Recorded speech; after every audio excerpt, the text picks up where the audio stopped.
उन्हें सदियों न भूलेगा जमाना, यहां जो हादसे कल हो गए हैं। नमस्कार, मैं हूं राजीव और आप देख रहे हैं घूमता हुआ आईना। फागुन का महीना चल रहा है और होली नजदीक है। कायदे से इस मौसम में नगाड़ों की थाप और फाग की गूंज सुनाई देनी चाहिए थी। फिजाओं में सतरंगी छटा नजर आनी चाहिए थी। लेकिन हिंदुस्तान में इस वक्त केवल एक ही रंग नजर आ रहा है और वो रंग है खौफ का। जी हां, आम हिंदुस्तानी इस वक्त खौफजदा है। नफरत और बदले की भावना का खौफ, चरमराती अर्थव्यवस्था में बदहाली का खौफ, सरकार के मनमाने कानूनों का खौफ और इन सब के साथ नई बीमारी का खौफ। अगर इस वक्त देश में मनमौजी सरकार की जगह कोई मजबूत सरकार होती तो आम जनता की खैर खबर लेती, उसके जख्मों पर मलहम लगाती, उसकी तकलीफों को कम करने के उपाय तलाशती। संसद में आम जनता की बेहतरी की चर्चा के लिए मौजूद होती, विपक्ष के सवालों का जवाब देने के लिए तैयार होती। लेकिन इस वक्त संसद का जो हाल है उसे देखकर ऐसा लग रहा है मानो इस देश का कोई माई बाप नहीं है। देश की संसद इस वक्त ठप पड़ी हुई है। अब तो यूं भी होली के बाद ही कामकाज होगा, लेकिन इससे पहले के 5 दिन भी हंगामे की भेंट चढ़ गए। सरकार चाहे तो अपनी मासूमियत दिखाने के लिए पूछ सकती है कि हंगामा है क्यों बरपा, मगर लगता तो यही है कि सरकार खुद ही नहीं चाहती थी कि संसद अच्छे से चले, क्योंकि ऐसा होता तो फिर उसे विपक्ष के सवालों का सामना करना पड़ता। दरअसल दिल्ली मामले पर विपक्ष प्रधानमंत्री नरेंद्र मोदी और गृह मंत्री अमित शाह से चर्चा करना चाहता है, सरकार से जवाब चाहता है। लेकिन ये दोनों महानुभाव अपनी जिम्मेदारी से भागते नजर आ रहे हैं। चुनावी रैलियों में सीना तान के बड़ी बड़ी बातें करने वाले नरेंद्र मोदी और अमित शाह संसद में कुछ भी बोलने से बचने की कोशिश कर रहे हैं और विपक्ष लगातार अपनी मांग पर अड़ा हुआ है। फिलहाल लोकसभा और राज्यसभा दोनों ही सदनों में विपक्ष को यह कह दिया गया है कि इस मामले पर होली के बाद चर्चा होगी। हालांकि विपक्ष इस बात से संतुष्ट नहीं हुआ और उसने अपनी मांग जारी रखी, जिससे राज्यसभा के सभापति वेंकैया नायडू और लोकसभा अध्यक्ष ओम बिरला दोनों ही हैरान परेशान नजर आए। वेंकैया नायडू ने राज्यसभा में हंगामे से नाराज होकर कहा कि ये संसद है, कोई बाजार नहीं है। तो वहीं लोकसभा में ओम बिरला तो इतने दुखी हो गए कि वे बुधवार को सदन में आए ही नहीं। गुरुवार को लोकसभा में हंगामा करने के कारण कांग्रेस के 7 सांसदों गौरव गोगोई, टी.एन. प्रथपन, डीन कुरियाकोस, आर. उन्नीथन, मणिकम टैगोर, बेनी बेनन और गुरजीत सिंह औजला को पूरे सत्र के लिए निलंबित कर दिया गया है।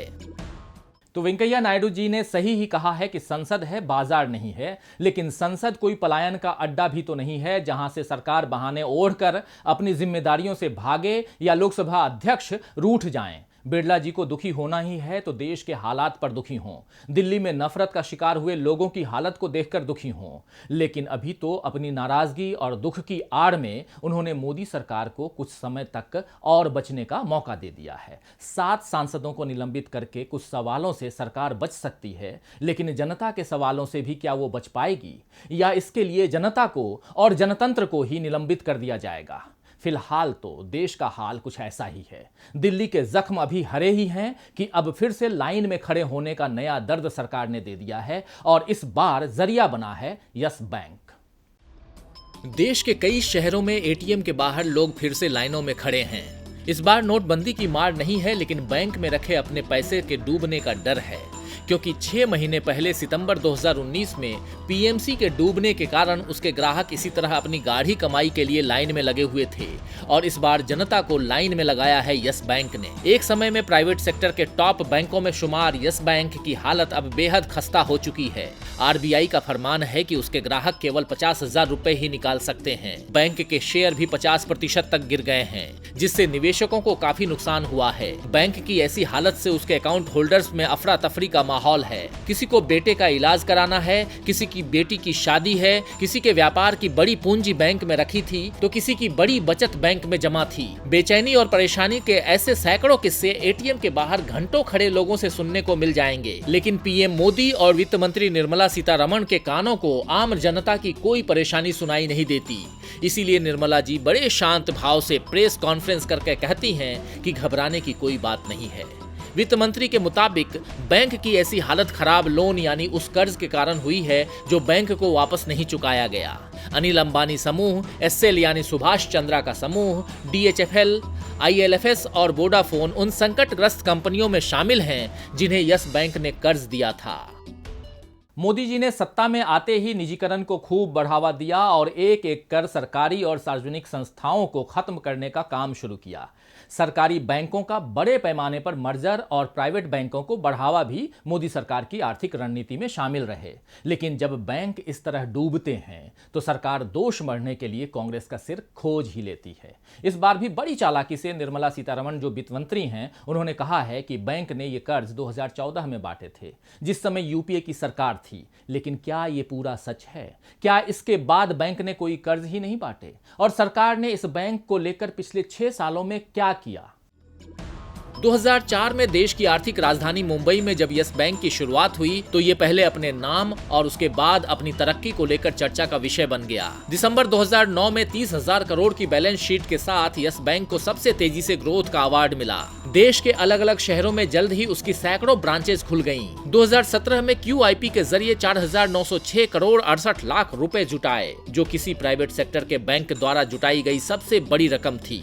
लेकिन जिस तेजी से यस बैंक ने तरक्की की सीढ़ियां चढ़ी, उतनी ही तेजी से उसका पतन भी होना शुरू हुआ। RBI का कहना है कि 2017 से ही उसने यस बैंक पर निगरानी रखनी शुरू कर दी थी। बैंक ने गलत लोगों को कर्ज दिया। सितंबर 2018 में उसके चेयरमैन बदले गए, इसके बाद 2019 में भी बदले गए।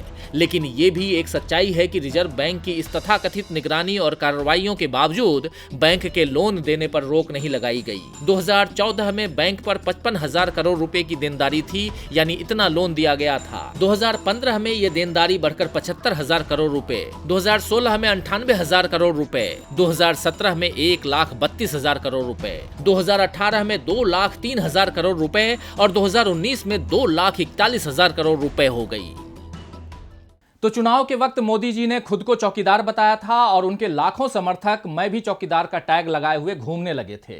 मोदी जी का पता नहीं, लेकिन उनके समर्थकों में बहुतों का खाता यस बैंक में होगा और अब वो चाहें तो मोदी जी से पूछ सकते हैं कि उनकी सरकार ने और RBI ने यस बैंक की कैसी चौकीदारी की कि वो नियम कायदों को ताक पर रखकर कर्ज पर कर्ज बांटता रहा और अब खुद झोला उठाकर चलने की तैयारी में है, जबकि उसके ग्राहकों की धड़कनें अपनी जमा पूंजी वापस लेने के लिए बढ़ी हुई हैं। यह भी अजीब बात है कि जब बैंक की निगरानी हो रही थी तब उसके संस्थापक राणा कपूर अपनी हिस्सेदारी बेचकर निकल गए। क्या सरकार ने उन पर भी ध्यान नहीं दिया या उन्हें नोटबंदी में समर्थन करने का इनाम दिया गया? याद कीजिए, राणा कपूर ने नवंबर 2016 में नोटबंदी के फैसले को महान बताया था। मोदीनॉमिक्स में देश कैसे आगे बढ़ रहा है, इसकी वकालत उन्होंने की थी। हालांकि वे खुद डॉक्टर मनमोहन सिंह के काल में आगे बढ़े और देश भी आगे बढ़ रहा था। जरा इस रिपोर्ट को देखिए। देश के पूर्व प्रधानमंत्री डॉक्टर मनमोहन सिंह कम बोलते थे, जिस पर उनका काफी मजाक उड़ाया जाता था, लेकिन वे नपी तुली और दूरदर्शिता से भरी बातें करते थे। एक बार उन्होंने कहा था कि history will be kind to me, यानी इतिहास में उनका सही मूल्यांकन होगा। उन्होंने ये भी कहा था कि running a country is not a joke, मतलब देश चलाना कोई हंसी मजाक नहीं है। आज उनकी कही इन बातों को लोग सोशल मीडिया पर याद कर रहे हैं। डॉक्टर मनमोहन सिंह बड़बोले राजनेता नहीं थे, लेकिन वे अर्थशास्त्री हैं और देश चलाने के अनुभवी भी। इसीलिए उन्होंने अपने एक लेख में मोदी जी को सलाह दी है। उन्होंने लिखा है कि सामाजिक कड़वाहट, आर्थिक सुस्ती और कोरोना जैसी महामारी का मेल देश के लिए विकट और दुखी करने वाले हालात पैदा कर रहा है। मनमोहन सिंह ने यह भी लिखा है कि ऐसे वक्त में प्रधानमंत्री नरेंद्र मोदी को देश को आश्वस्त करना चाहिए और ऐसा सिर्फ शब्दों से नहीं बल्कि काम से भी दिखना चाहिए कि उन्हें इन खतरों का भान है और वे हमें बिना लड़खड़ाए इनके पार ले जा सकते हैं। डॉक्टर मनमोहन सिंह ने तो अपने मन की बात और जनता के हित की बात लिख दी, लेकिन मोदी जी तो केवल अपने मन की बात करते और सुनते हैं। इसीलिए पूर्व प्रधानमंत्री की इस नसीहत को भी वो शायद ही सुने। वैसे इस कठिन समय में जनता वाकई उनसे सांत्वना के 2 बोल सुनने को तरस गई है। मोदी जी न तो बढ़ती महंगाई, बेरोजगारी और आर्थिक संकट पर कुछ बोलते हैं, न नफरत का शिकार लोगों के लिए कोई फिक्र जाहिर करते हैं। उनकी नाक के नीचे हिंदू मुस्लिम खाई को बढ़ाने का काम किया जाता रहा और वे मौनेंद्र बनकर सब कुछ देखते रहे। उत्तर प्रदेश में उनकी पार्टी की सरकार सरेआम कानून का उल्लंघन कर रही है और वे अब भी चुप ही हैं। मैंने ईश्वर को तो नहीं देखा, लेकिन मैंने मोदी जी आपको देखा है। लकवे से पीड़ित एक महिला ने जब मोदी जी से वीडियो कॉन्फ्रेंसिंग पर ऐसा कहा तो मोदी जी भावुक हो उठे। ऐसे देश उनको पहले भी इस तरह की भावुकता में बहते देख चुका है। इस बार मौका था जन औषधि दिवस का। जिस पर मोदी जी लोगों को सस्ती दवाइयां उपलब्ध कराने के लिए अपनी तारीफों के पुल बांध रहे थे।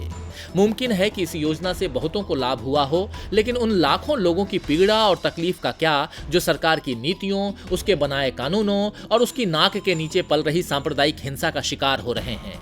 दिल्ली हिंसा में पीड़ितों के लिए आंसू बहाना तो दूर, मोदी जी ने संवेदना के 2 शब्द उनके बीच जाकर नहीं कहे। उनकी पार्टी के जिन लोगों ने सीएए को समर्थन के नाम पर हिंसा भड़काने का रास्ता दिखाया, उन पर कोई कार्रवाई नहीं की। उत्तर प्रदेश में तो उनकी पार्टी की सरकार यानी योगी सरकार बाकायदा सीएए विरोधियों से बदला लेने पर उतारू है। सीएए के विरोध के दौरान कथित रूप से हिंसा और सार्वजनिक संपत्ति को नुकसान पहुंचाने वाले आरोपियों की फोटो और उनके पते सहित होर्डिंग्स लखनऊ में सरकार ने लगवा दिए हैं। होर्डिंग्स में इन लोगों से सार्वजनिक संपत्ति को नुकसान पहुंचाने के आरोप में जुर्माना भरने को कहा गया है। इन होर्डिंग्स में कहा गया है कि अगर ये लोग जुर्माना नहीं देते हैं तो इनकी संपत्ति जब्त कर ली जाएगी। लेकिन सवाल ये है कि जब इन लोगों को पहले ही व्यक्तिगत स्तर पर नोटिस दिया जा चुका है, तो ऐसे में राज्य सरकार ने इस तरह होर्डिंग्स क्यों लगवाए हैं? तो कार्यकर्ता और नेता सदफ जाफर, वकील मोहम्मद शोएब, थिएटर कलाकार दीपक कबीर और पूर्व आईपीएस अधिकारी एसआर दारापुरी जैसे लोगों के चेहरे, नाम और पते इन होर्डिंग्स पर हैं और ये सब लोग जमानत पर हैं। इन लोगों को जमानत देते हुए अदालत ने कहा था कि इनमें से कई के खिलाफ लगाए गए आरोप को साबित करने के लिए पुलिस सबूत नहीं दे पाई है। लेकिन अब इस तरह सरेआम उनके साथ अपराधियों जैसा सलूक योगी सरकार ने किया है, जो सरासर गलत है। सरकार के इस तरह के कामों को देखकर जिसकी लाठी उसकी भैंस वाली कहावत सच होती हुई नजर आ रही है। इस तरह के कामों से भीड़ को उकसाने में मदद मिलती है, जिसका नुकसान पिछले दिनों हमने दिल्ली में भुगता है। सरकार दिल्ली मामले पर संसद में चर्चा से भाग रही है और अब उसे ऐसा करने में कोरोना वायरस का भी सहारा मिल गया है। जरा इस रिपोर्ट को देखिए। दिल्ली मामले में साजिशकर्ताओं के खिलाफ कोई बड़ी कार्रवाई न करने को लेकर राज्य और केंद्र सरकार की खूब किरकिरी हुई। आम जनता ये समझ रही थी कि कैसे अपने स्वार्थ के लिए हिंदू मुस्लिम की खाई को बढ़ाने का काम सरकार ने किया है। अभी इसमें सरकार की पोल खुल ही रही थी कि कोरोना वायरस का डर फैल गया। यूं तो ये नई बीमारी पूरी दुनिया को डरा रही है, उससे निपटने की तैयारी भी हो रही है, लेकिन भारत में बीमारी से बड़ा बीमारी का खौफ बना दिया गया है। मोदी, शाह, योगी जैसे कई नेताओं ने होली मिलन कार्यक्रम रद्द करवा दिए। उन्हें दंगों का गम नहीं है, लेकिन बीमारी का डर है।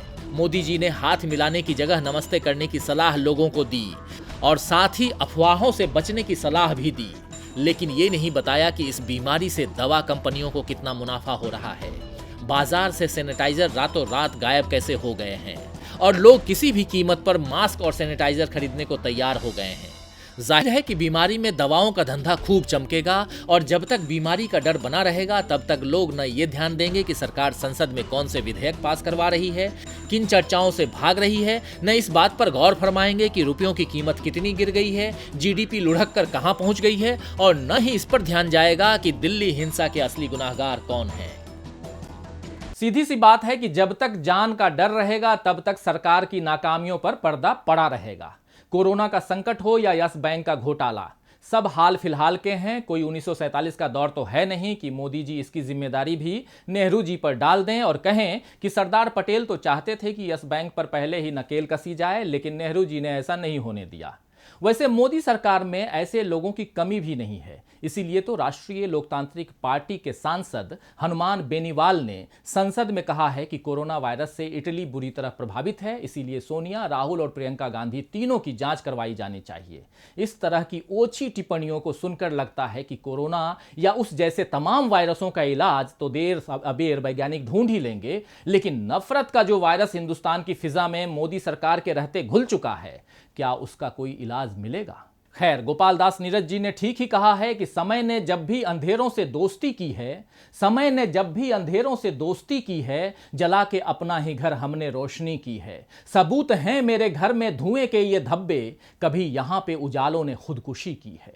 तो आज के लिए बस इतना ही, फिर मिलेंगे खबरों के नए आईने के साथ। तब तक देखते रहिए डीबी लाइव। नमस्कार।